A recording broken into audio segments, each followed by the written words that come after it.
All right. So we started last week discussing how the world has changed. And we said that if your ancestors that lived, let's say in the 1820s, the world they lived in, and maybe the world your parents were born into, or for sure your grandparents were born into, didn't look that much different. Obviously, it looked different, but people in the 1800s, people in the 1820s, people in the 1900s and the 1920s and the 1940s, the changes were not so radical that they wouldn't recognize that world. And from the 1920s till now, wow, explosion. I mean, a population explosion and a technology explosion, and just the world's like on fast forward. And we said technology, science, medical developments, it's all moving, moving, moving, moving, moving, moving. So for hundreds of years, the world creeps along, just a little bit movement, a little bit development, a little bit of discovery, and then it starts picking up the pace faster and a bit faster. And now it's zooming. Like we said, you can't write a medical book because by the time you print it, it's going to be obsolete. So, an ancient Hebrew text, we said, provides insight into what we've experienced in our lifetimes, what I've experienced in my lifetime, what all of you have experienced in your lifetime. And we've all experienced it. It really doesn't make a difference if you're older than me or younger than me. We've all experienced this in our lifetime. So, in the original foundational work of Kabbalah, of Kabbalistic thought, which is called the Zohar, written originally by Reb Shimon Bar Yochai in the 2nd century.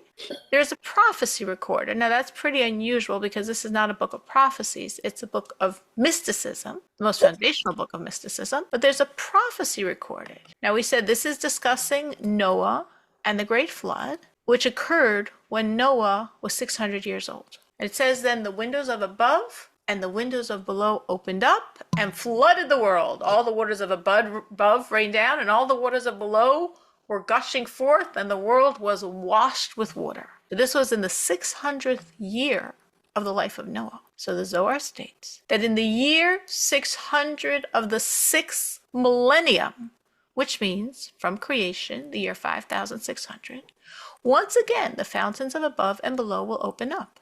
Not flooding the world with water this time, but flooding the world with knowledge. What are the fountains above and below? The fountains above, knowledge of God. The fountains below, the sciences. So the world is progressing on a very slow course for hundreds of years, and change and advancement creeps. And then in the 1200s, in the beginning of the 6th millennium, Roger Bacon fashioned the scientific method. And then roughly in the year 5600, exactly this year that the Zohar predicted thousands of years before, parallel to, in the secular count, 1840, things started opening up. Now it's interesting because Newsweek magazine attributes the modern era starting in the 1820s. Okay, pretty close to 1840. 1840 was the end of the Industrial Revolution, and the pace began to quicken and kept getting quicker. And the 1900s are like almost like a demarcation line because we have the Wright brothers, we have cars being mass produced, the world is changing. That's all the waters of below. And in the waters of above, Torah, the world is flooded with Torah. So today, 8,000 students learn in one very large rabbinical college in New Jersey, in Lakewood, New Jersey. There weren't 8,000 Torah scholars in all of Europe before the Holocaust. There's a plethora of Jewish works. I said I probably own more holy Jewish books than were available in a shtetl in Europe. Danielle's family probably also owns more Jewish holy books than was in a shtetl in Europe. Before, you needed to know Hebrew to learn, you needed Aramaic to learn. Now it's available in every language. Tanya, the most foundational work of Hasidic philosophy, is in Arabic. Anytime you want, any topic you want, Google, search, find a YouTube video. The greatest rabbis, the greatest lecturers, the greatest minds all over the world can be teaching you Torah from the comfort of your living room.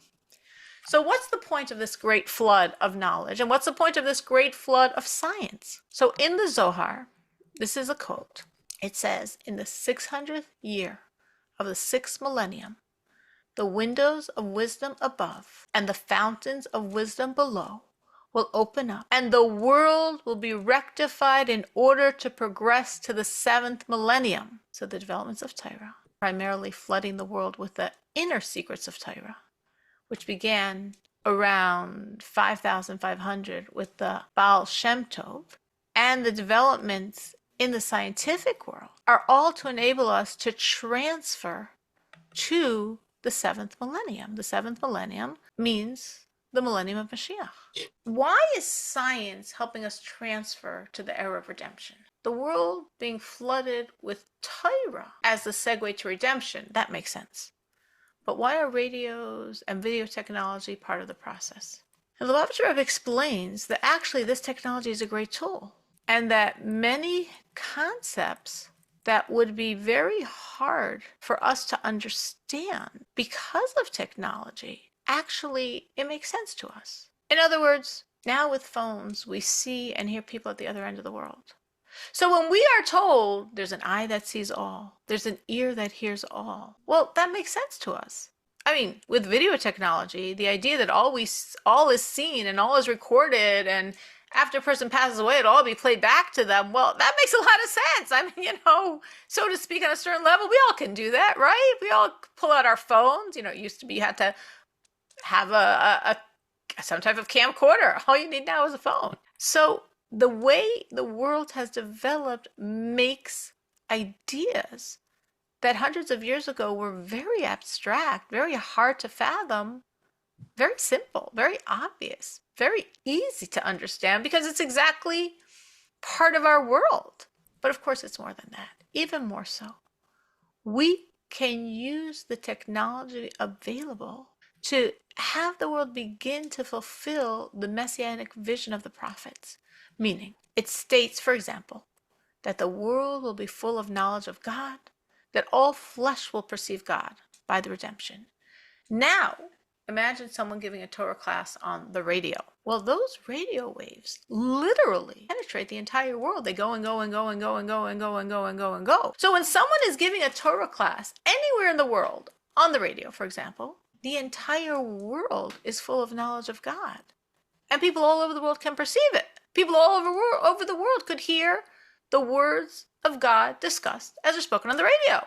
I mean, when the Rebbe gave this talk, the Rebbe gave the example of radio. We could speak of YouTube and internet and all of these things, that even more so, because how many classes were on the radio, but how many classes are on internet? These messianic concepts are beginning to be fulfilled through technology in a way that never could have happened before. Now, even more than this,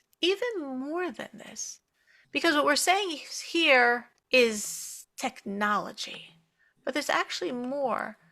The inner core of the inner dimension of Torah, which has been flooding the world since the windows of the heavens opened up, is the awareness of the oneness of God. We have a world that seems full of so much stuff, and it's all only one. It's all God. And we said that it seemed to be, even in science, as we learn science, as I learn science, as you learn science, it seemed to be so many different things. Remember, we spoke about the periodic table of elements that had 28, and then 82, and then 100, and now 118, probably by now more, applying more and more building blocks of the physical world. But we said no. Now physics is saying all these elements come from a few basic strings. And it's very interesting, because now they believe it's about 10 strings, which is parallel to the Kabbalistic model of God and creation. So science itself is expressing that this world seems to be built from so many different things, but it's really from a very few building blocks. So this helps us go to this inner dimension of thought, the inner secrets of Torah, that this world of multiplicity is a world of one, a world of God. That's very counterintuitive. But if science itself sees it, it makes it graspable. It even makes it logical. So science says 10 strings, which actually comes from one string. We're not calling it strings, we're calling it God. It's not such a big stretch. So God flooding the world from above and from below together is bringing us into the seventh millennium.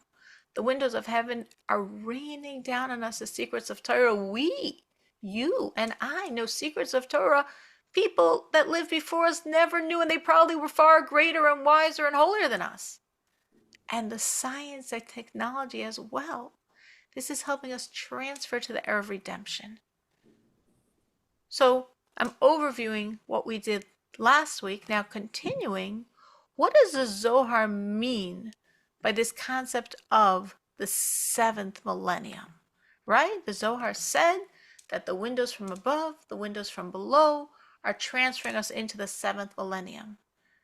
The Zohar said that in the 600th year of the sixth millennium, if you remember, which from creation is 5,600, because this was the 600th year of Noah's life when the flood began.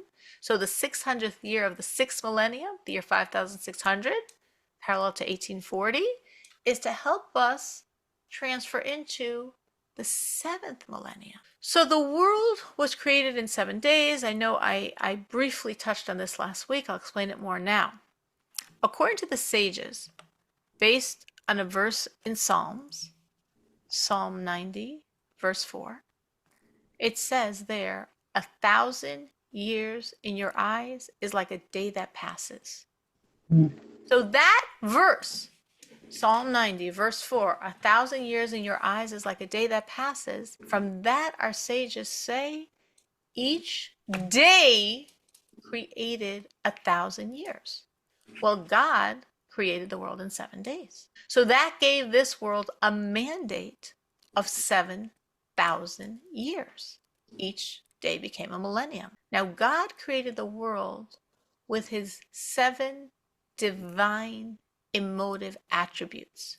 Each attribute created another day, which created another millennium. I know I'm putting a lot of information out there. You can feel free to stop me and ask me, or I guess I will ask you at the end, but I know I'm putting out a lot of information, so feel free to say I'm not following. So each day, there's 7 days of creation. There are 7 divine emotional attributes. There are 7 millenniums. Each day is formed from an attribute, which in turn creates a millennium.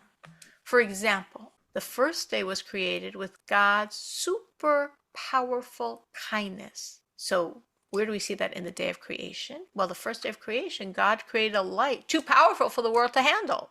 So that's kindness, light, but super powerful, too powerful. The world couldn't handle such a light. It says on the first day, God created everything, but without order, in a fashion of chaos. It was an overwhelming giving, a giving that we couldn't handle. So this is this emotion. God gave us everything, but not in a fashion we could handle it. This created a millennium, the first millennium of the world. What was the first millennium of the world? Tremendous giving. People lived for hundreds and hundreds and hundreds of years. People had perfect health, so much giving, so much kindness, but people couldn't handle the beneficence. This was a world that rebelled against God. So much giving, a millennium of giving, hundreds of years, perfect health, and they couldn't handle it. They didn't serve God properly. What was the second day? The next emotion of God is enormous, ultra-powerful judgment, withholding, which we see in the second day of creation, because it was withholding the waters. On the first day, there's a world of water. All you see is water, water, water everywhere. All there is water. And God on the second day split the waters. He held back the waters. And what happened in the second millennium? Well, in the second millennium, mankind began to serve idolatry. It was the first time mankind served idolatry. For the first 1,000 years, even though they sinned, they were too close to God to serve idols. In the second millennium, they started serving idolatry, and the Mediterranean rose up, flooded, and drowned 1/3 of mankind. So we see tremendous divine punishment, and with water. But they didn't listen. And later, in the same millennium, we have the Great Flood. A punishment, an enormous punishment, with water that killed out most of mankind, besides Noah and his family that we're all descended from. And then there was a third enormous punishment in this millennium, the Tower of Babylonia. Again, mankind still doesn't listen. These are the survivors of the flood. These are the descendants of Noah's children. They are the ones that God saved, and they're rebelling against God. Man is back at it. And God said, well, the problem is they could so easily communicate with each other, and they're all ganging up like to rebel against God. We're going to separate them. And God gave them 70 different languages so they couldn't communicate, and they all separated into 70 different families of man. So again, enormous punishment, and again, separation. The waters were separated, the people are separated. The Mediterranean floods, punishment of water, the Great Flood, the whole world is washed in water. All of these were mega punishment, not punishments we can normally handle. This was a day of mega intense judgment. The third day is God's trait of beauty. And we see this in the day. It was a day when the world became beautiful. We got grass, we got flowers, we got trees. It became a beautiful world. And that created a millennium of beauty. We got Abraham in that millennium, and Isaac and Jacob. We got the Exodus from Egypt. We got the giving of the Torah. The Jewish people became God's people. The world became receptive to godliness. A lot of beauty was in the world then. The fourth day is God's trait of manageable kindness. Not the intense kindness of day one, but a more modified kindness. What's easier for us to handle. And that was why, therefore, on the fourth day was the sun, the moon, and the stars. That was created on day 4 of creation. Lights that the world can handle and benefit from. Meaning the first day was intense light that was too much for us to handle, and God concealed it. The fourth day was the sun and the moon and the stars, the lights that we can handle that benefit us. And what was created in the fourth millennium? It was the era of the first temple and the second temple. The first temple is compared to the sun, the second temple to the moon. It was the era of the prophets compared to the stars. The fifth day was judgment, but not like day 2 of creation, this intense mega judgment we can't handle, but a more limited judgment. And we see the beginning then of the animal kingdom. The fish and the birds, animals represent judgment. This spilled over to the sixth day because in the morning of the sixth day, the larger animals were created. So it's about a day and a half of judgment. And we saw this in the millennium because it was 1500 years when there was a lot of harshness against the Jewish people. About 1500 years when the world was washed in the blood of the Jews, when the Jews suffered exiles and expulsions and pogroms. But that's not the real energy of day 6, because the real energy of day 6, the sixth day of creation, has its own energy, which is foundation, connection to God. And that we see in creation because midday of the sixth day, man was created. Man, and that's the point and the purpose of all creation. He's the foundation. He comes at the end when God made a whole world ready for him, but he's the foundation. He's the point and purpose of creation. And all the animals came to him, and he named them. And together they all sang praise to God. Adam, all of the animals are acknowledging God and praising God. That was the real energy of Friday of creation. And this parallels, again, man was created at the midpoint of day 6. The morning of day 6 was the larger animals, the lions, the tigers, the elephants, the bears. Midpoint, man. Midpoint on day 6 in our millennial clock is the year 5,500 from creation, which parallels the birth of Hasidus. Because the Baal Shem Tov, the founder of Hasidic philosophy, revealed himself to the world in the year 1495, meaning 5,495. And the leader of Chabad, the author of the Tanya, who we refer to as the Alter Rebbe, was born in 5505, in 1505. So on day 6, the energy foundation as expressed midpoint on day 6 with the creation of man, gathering the animals, naming them, singing praise to God. And in the millennial clock, when the inner dimension of Torah was revealed to the world, what we call Hasidus. So what's the connection? Just as Adam named the animals which is like a name, is a revelation of essence. And he had them sing praise to God. This is the idea of this inner dimension of Torah, of Hasidus. It reveals the essence of everything, like Adam revealed the essence of every creation, and enables us to sing our song, to connect and praise God, which allows us to move into the 7th millennium. The last day of creation, day 7, was created with God's 7th attribute, sovereignty. What happened on that day? It was Shabbos. It was Sabbath. It was the primordial Sabbath. And Sabbath, we are told, every Sabbath is a taste of redemption, of Mashiach. Mashiach is one long, beautiful Sabbath. So what's the 7th millennium? Well, the 7th millennium is the millennium of Mashiach, the millennium of redemption, ultimate peace, tranquility, connection to God for all mankind, which is why the Zohar says these openings of the windows above and the fountains below is to transfer to the 7th millennium, the world of Mashiach. So I just gave you a lot of information, really deep stuff, and I went through it so quickly. Any questions on anything I just said? I think my first thought is I didn't realize the Hasidic movement was that old. I was thinking it was like 200 years old. I had no idea. Well, it's a little more than that, not much more. It's not so old. It's not so old. If it came out in the year 5,500 and we are now in 5,785, it's, not so many more than you thought. Yeah. Any questions? Any thoughts? I'm trying to formulate my question. I'm going to wait because I just dumped. I did a big information dump on you guys. I gave you a lot of very deep information, which I said like very easily. But I wanted you really, really process it because it's really deep stuff, but I feel you can handle it. Again, what we just did was we created, I wish I had a blackboard for a chart, 7 days of creation. I'm sure you all know what was created on each day of creation. What you didn't know was that each day of creation was created with a different attribute of God.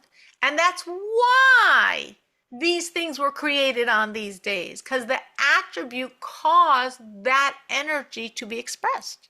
And then the second piece you probably didn't know was that day, which we mentioned last week briefly, that day created 1,000 years of history flavored by that attribute. So the attribute affected the day and the 1,000 years. And we are now, for people that are trying to figure this out and a little confused, we are toward the end of the 6th day. It's like Friday afternoon because we're in the year 5,785 from creation, right? So right. 5,785, we're saying the year 6,000 brings us into the day of Shabbos, the day of Mashiach. Well, 5,785 is how many years away? We're talking about like 5,085, give us 15 years. We're in 5,800, give us 200 more years. We're in the year 6,000. So in the cosmic clock, we're 215 years away from the 7th day, the 7th millennium, the millennium of Mashiach, the millennium of Shabbos. But you could say, well, 215 years is still a bit past my lifetime. But we know, or you might know, you might not know, that according to Jewish law, we always have to bring in Shabbos early. There's no concept for a Jew of bringing in Shabbos exactly at the moment of sunset. Different communities have different customs that they have to bring in Shabbos early. In Chicago, where I live, and Danielle lived at one point, we bring in Shabbos 20 minutes early. Many Jewish communities around the world bring in Shabbos 18 minutes early. In Jerusalem, they bring in Shabbos almost an hour early.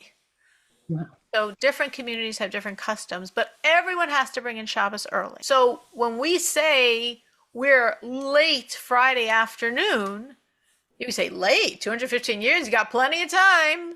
No, because Shabbos comes in early. So the cosmic clock is ticking away, and we know this is a happening now situation.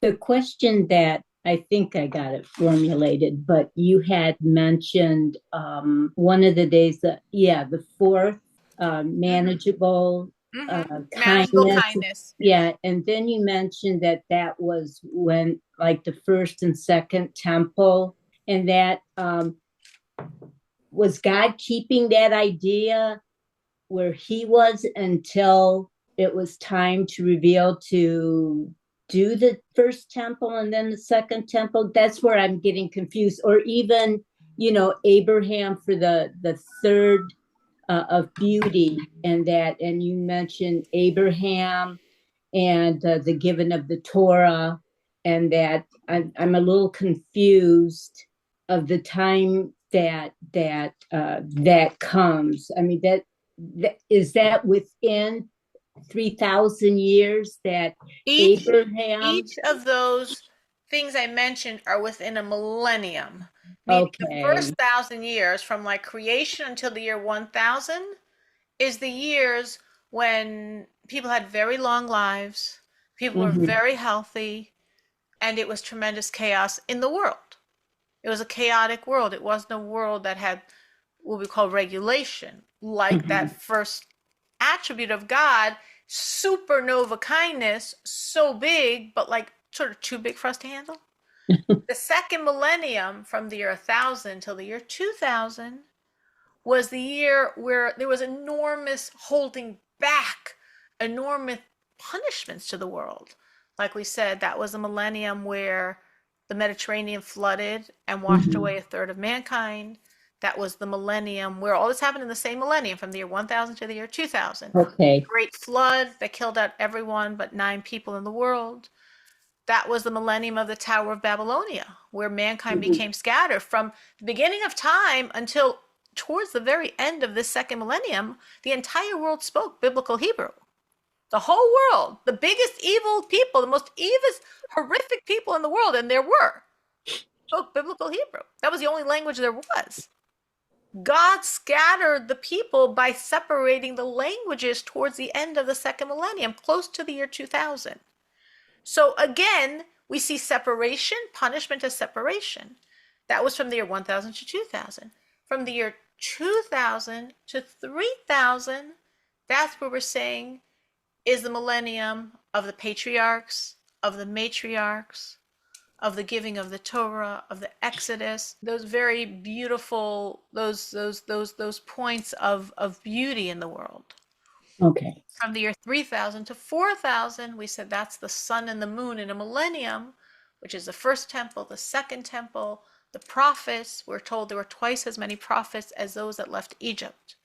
So assuming we're using the number 600,000 for the people who left Egypt, we're talking about 1,200,000 prophets. We don't know 1,200,000 prophets. We know a handful. We know less than 50, because those are the ones whose prophecies were for all times. Those are the ones that are recorded. But could you imagine a world where there's 1,200,000 prophets of God? That's a world of such godly light. That was that millennium. And then from the year 5,000 till roughly the year, from the year 4,000 till roughly the year 5,500 was when there was a lot of, again, punishment in the world. A lot of God's power of judgment was reigning, and a lot of it was directed towards the Jewish people. But it wasn't like the Great Flood where 9 people survived of all mankind. It wasn't like the original flood where a third of the world got killed out. It was, I'm calling it manageable judgment because we survived. We kept on surviving. Almost wiped out, but we survived. Almost wiped out, but we survived. I mean, it's the story of the Jewish people. It's just an insane story of miracles and martyrs. So it was like 1,500 years of a lot of persecution, but manageable. Manageable meaning we kept surviving. If they destroyed us in one place, we had a rebirth in another place. They drove us out of Spain and Portugal, and we flourished in Turkey and Amsterdam. That was the story of the Jewish people for 1,500 years. And then in the year 5,500, from the beginning of creation, we actually now have the energy of that day flourishing. Because the energy of that day flourishing isn't this manageable judgment. That's really day 5 that spilled over somehow into day 6. This is the energy of day 6, which is man, which is man's role, all of our role. We're all descendants of Adam, every single one of us. What was Adam's job? To name the animals and have them sing praise to God. That's what every human being, every Adam is supposed to do. Naming is revealing the essence, because a name is a revelation of essence. And singing praise to God, that's what each one of us is supposed to do. Each one of us has our song. Each one of us has our praise of God. And we're supposed to not only sing our own song to God, we're supposed to enable the world around us to also sing to God. So Adam did that after he was created that day. And in the millennium time clock, in the year 5500, again, from beginning of creation, so we're midway through day 6, that's when Hasidus was given to the world. That's when the inner dimension of Torah was given to the world, which helps us, because the inner dimension of Torah reveals the essence, the secrets, what's really going on. So it helps us by revealing the names of everything, revealing the secrets of everything, and helping us access those secrets. And I've shared, of course, many of them with you over the years of our class. Access those secrets and be able to sing our song to God and be able to help the world around us sing song to God as well.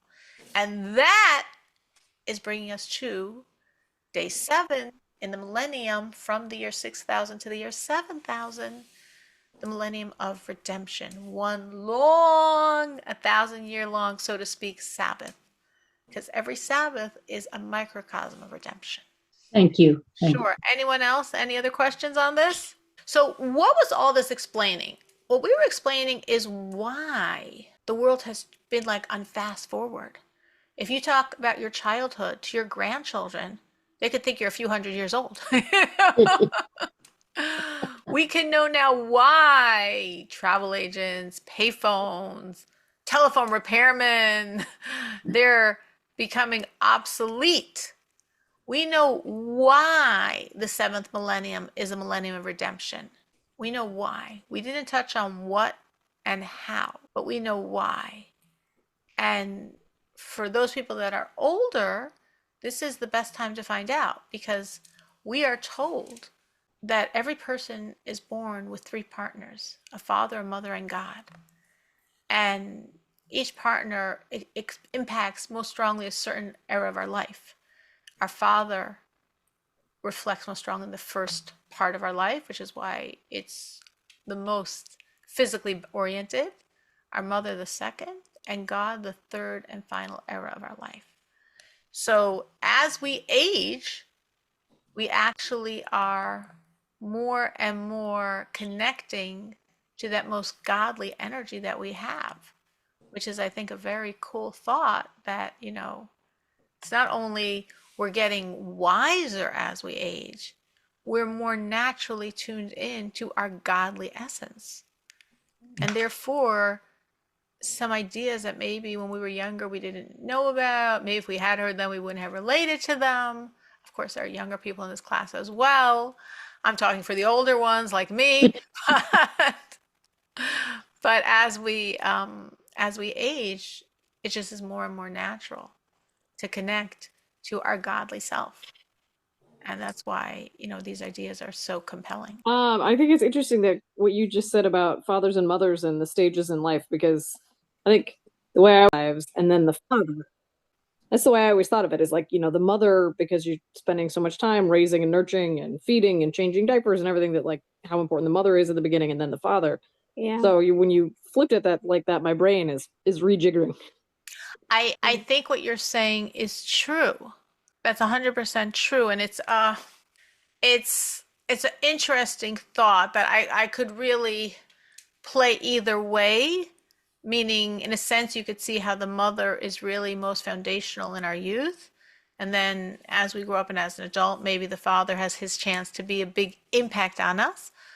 What I'm actually talking about here is from yourself, the part of you that comes from your mother, the part of you that comes from your father, the part of you that comes from God. And that part of you that comes from God is most dominant towards the end of your life. Again, towards the end of your life doesn't mean like, 5 years before you pass away. But I'm saying if you're looking at your life in thirds, if we would, I don't know, nowadays, I don't know what longevity is, but let's say from when you're like 55 and moving on until as Jewish we say 120, now we say 180, now we say eternity, but whatever.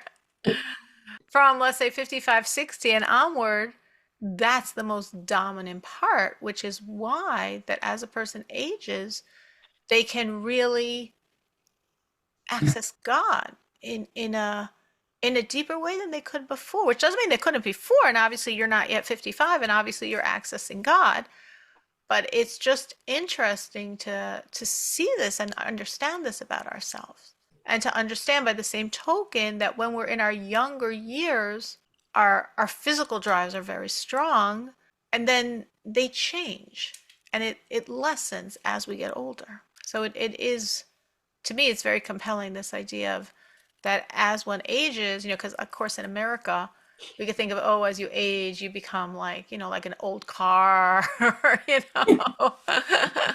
your parts are a little worn out, you're not so useful, you're not so cool and cutting edge. And Torah says, as you age, you access your strongest godly energies. Wow. You have what to look forward to. You're accessing your strongest godly energies. I think that's a very beautiful point to like really absorb and know that from Torah's perspective, we don't really believe in retirement. We're just maybe shifting our focus to different things, but the focus to God becomes more and more and more and more natural. All right. Well, I was going to start the next idea, but I won't at this time. So we will end here. And thank you, Dixie, for the compliment. Yeah.